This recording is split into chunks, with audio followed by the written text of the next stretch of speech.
Hi అండి, అందరికీ good morning. ఇప్పుడైతే ఒక బియ్యం పెట్టిన ఇక్కడైతే తొందరగా తెల్లారిపోయింది, ఇలా లేట్ అయిపోయింది.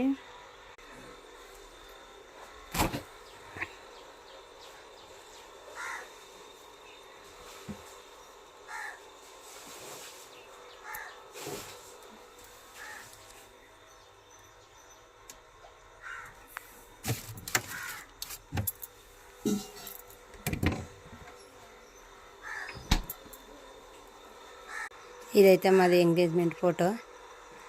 మా అమ్మాయికి మొన్న గిఫ్ట్ ఇచ్చినుండే వేరే వాళ్ళ దాంట్లో నాది పెట్టింది. ఇదైతే మాది ఎంగేజ్మెంట్ ఫోటో. సేమియా అయితే అవుతుంది.